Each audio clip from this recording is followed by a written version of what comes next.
नमस्कार। आज हम क्लास 12th केमिस्ट्री में पृष्ठ रसायन अर्थात सरफेस केमिस्ट्री स्टार्ट कर रहे हैं। इस वीडियो में आप देखेंगे ट्रू सॉल्यूशन यानी वास्तविक विलयन क्या होते हैं, कोलाइडल क्या होते हैं, सस्पेंशन अर्थात निलंबन क्या होते हैं। आइए हम सबसे पहले बात करते हैं ट्रू सॉल्यूशन अर्थात वास्तविक विलयन क्या होते हैं। Homogenous mixture of solute and solvent are known as true solution, यानी विलेय तथा विलायक का समांगी मिश्रण वास्तविक विलयन कहलाता है। उदाहरण के तौर पर solution of KCl, NaCl, CuSO4 अर्थात potassium chloride, sodium chloride, copper sulphate का जो विलयन है वो वास्तविक विलयन होता है और ये ट्रांसपेरेंट होता है, यानी जब बन जाएगा विलयन तो पारदर्शी दिखाई देगा आपको। साइज ऑफ पार्टिकल जो है लेस देन 10⁻⁹ मीटर, 1 नैनोमीटर से भी जो है कम इनके कणों की साइज होती है, कणों का आकार जो है इतना कम होता है। और टिंडल प्रभाव या ब्राउनी मोशन इनमें नहीं होती है, ये देखने को नहीं मिलती क्योंकि ये वास्तविक विलयन होता है। कणों का आकार बहुत छोटा होने के कारण इनमें ये चीज़ें नहीं दिखाई देती है। उदाहरण के तौर पर जैसे आप ये देख रहे हैं, ये सोडियम क्लोराइड पानी में घुला हुआ है और सोडियम क्लोराइड का ये वास्तविक विलयन है, लेकिन हमको इसमें सोडियम क्लोराइड के क्रिस्टल दिखाई नहीं देंगे और ये सोडियम क्लोराइड का वास्तविक विलयन है ट्रू सॉल्यूशन। इसी ढंग से आप कॉपर सल्फेट का ट्रू सॉल्यूशन देखिए, ये भी जो है होमोजेनस मिक्सचर है। अब बात करते हैं कोलाइडल। जो कोलाइडल है उसकी प्रकृति हेट्रोजेनस होती है अर्थात विषमांगी प्रकृति के होते हैं। उदाहरण के तौर पर गम, स्टार्च, जिलेटिन, मिल्क, ये जो है उदाहरण होते हैं इनके। और कणों का आकार जो वास्तविक विलयन में आपने देखा कि विलय कणों का आकार बहुत छोटा होता है, 10⁻⁹ से भी कम। यहाँ पे जो उसकी रेंज है वो 10⁻⁹ मीटर से 10⁻⁶ मीटर, इस रेंज में जो है कणों का आकार होता है और ये भी पारदर्शी हो सकते हैं। Can not be seen bye naked eye, परंतु इसमें भी हम विलय कणों को नग्न आँखों से नहीं देख सकते हैं। They are shows brownie motion and Tyndall effect, ये ब्राउनी गति और टिंडल प्रभाव को भी दर्शाते हैं। इसमें आपने एक उदाहरण देखा दूध या मिल्क। देखिए मिल्क इज़ ए कोलाइडल, दूध एक कोलाइड है। तो ये जो चित्र आप देख रहे हैं ये मिल्क का है। इससे पहले आपने वास्तविक विलयन देखा था। तो अब यहाँ पर ये देख रहे हैं कि जो मिल्क में जो प्रोटीन उपस्थित होता है वो पूरी तरह से पानी में फैला हुआ है। अब बात करते हैं हम सस्पेंशन क्या होता है, निलंबन क्या होता है। ये हेट्रोजेनस प्रकृति के होते हैं अर्थात विषमांगी प्रकृति होती है।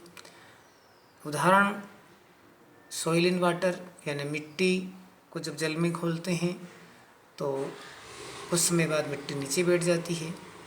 नॉन ट्रांसपेरेंट होता है और जो साइज ऑफ पार्टिकल्स है मोर देन 10⁻⁶ मीटर, यानी इसमें जो कणों का आकार है वो बड़ा होता है। और कुछ केसेस में ब्राउनी गति और टिंडल प्रभाव अति सूक्ष्म जो रहते हैं निलंबन, उसमें ये दर्शाते हैं।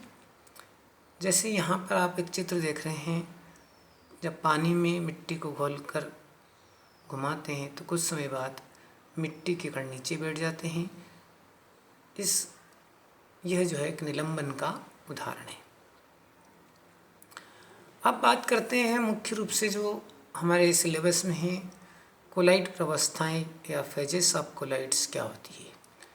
तो जैसा वास्तविक विलयन में विलेय और विलायक की बात करते हैं। इसी प्रकार कोलाइड में डिस्पर्स्ड फेज और डिस्पर्शन मीडियम, डिस्पर्स्ड फेज यानी परिक्षिप्त प्रावस्था और डिस्पर्शन मीडियम यानी परिक्षेपण माध्यम, इन दो बातों को याद रखना है।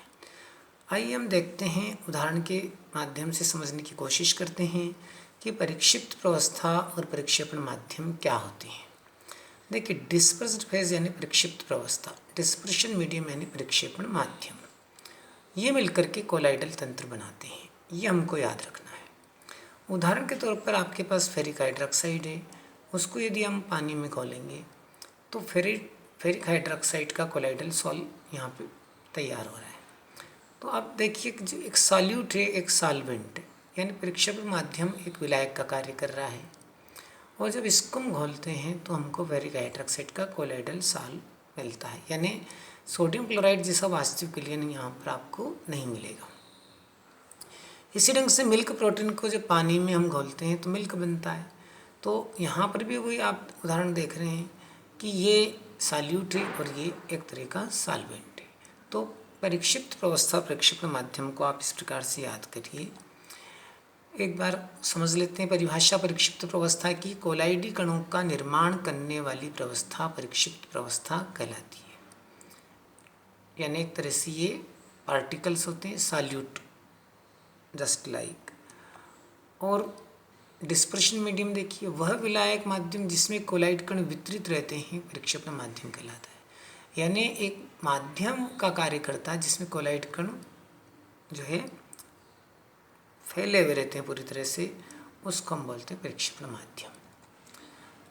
अब हम कुछ परिक्षिप्त प्रावस्था और परिक्षेपण माध्यम की बात करते हैं।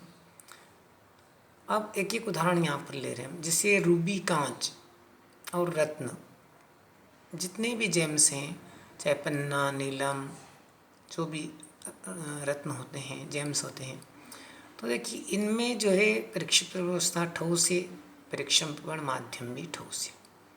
तो इन दोनों के मिश्रण से जो कोलाइड बनता है वो कहलाता है ठोस सॉल्व। अब गोल्ड सॉल और स्याही पेंट, यदि इन उदाहरण की बात करें तो इनमें जो है परिक्षिप्त प्रावस्था ठोस है, लेकिन परिक्षेपण माध्यम द्रव आ गया यहाँ पर, यानी ठोस द्रव में परिक्षिप्त हो रहा है तो सॉल बन रहा है।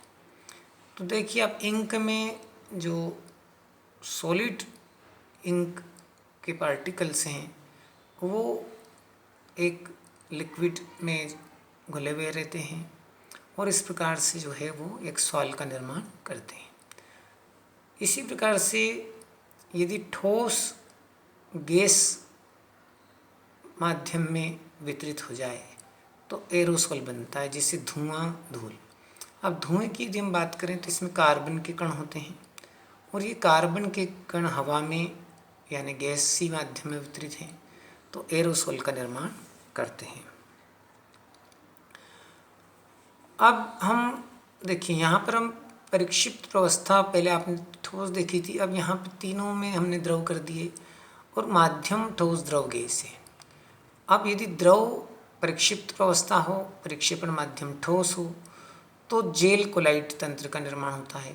उदाहरण के तौर पर पनीर, मक्खन, जेली, ये इस प्रकार के उदाहरण हैं जिनमें हम देख सकते हैं कि जो द्रव है वो ठोस में परिक्षिप्त हुआ है। इस प्रकार से दूध यानी द्रव परिक्षिप्त अवस्था भी द्रव, परिक्षेपण माध्यम भी द्रव है, और इस प्रकार से पायस का निर्माण करते हैं।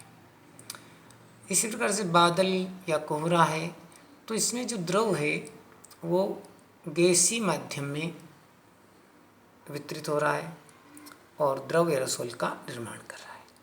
तो आपको ये याद रखना है कि जब द्रव ठोस में माध्यम में परिक्षिप्त होता है तो जेल, जब द्रव माध्यम में वितरित होता है तो पायस का निर्माण होता है। तो ये उदाहरण बहुत इम्पॉर्टेंट है। बादल, कोहरा क्या है, इस प्रकार से। तो ये इस यहाँ पर आप देख रहे हैं कि जो द्रव है वो गैसीय माध्यम में वितरित हो रहा है। अब एक और आप देखिए कि जैसे अब हमने परिक्षिप्त अवस्था गैस कर दी और माध्यम ठोस द्रव गैस है, तो गैस जब ठोस में वितरित होगा तो ठोस फेन बनेगा, जैसे झामा, पत्थर, रबर, फोम, ये उसके उदाहरण हैं। इसी प्रकार से जब गैस द्रव में प्रक्षिप्त होगा तो झाग या फेन बनेंगे, जैसे साबुन की झाग या शेविंग क्रीम। तो यहाँ गैसीय माध्यम को एक बार ठोस में, गैसीय माध्यम को गैसीय अवस्था को ठोस माध्यम में, गैसीय अवस्था को द्रव माध्यम में परिवर्तित करने पर जो कोलाइड तंत्र बन रहे हैं वो देखें। लेकिन गैस और गैस ये दोनों कभी भी कोलाइड तंत्र का निर्माण नहीं कर सकते हैं। उसके पीछे कारण है कि ये दोनों आपस में होमोजेनस तंत्र का निर्माण करते हैं, और जब होमोजेनस सिस्टम बन जाता है तो कोलाइडल सिस्टम नहीं होता है, क्योंकि कोलाइडल तो हेट्रोजेनस सिस्टम है। तो ये कुछ आज आपने यहाँ पर उदाहरण देखे हैं, और इनके प्रश्न जो है इसी प्रकार से बनते हैं। थैंक्स।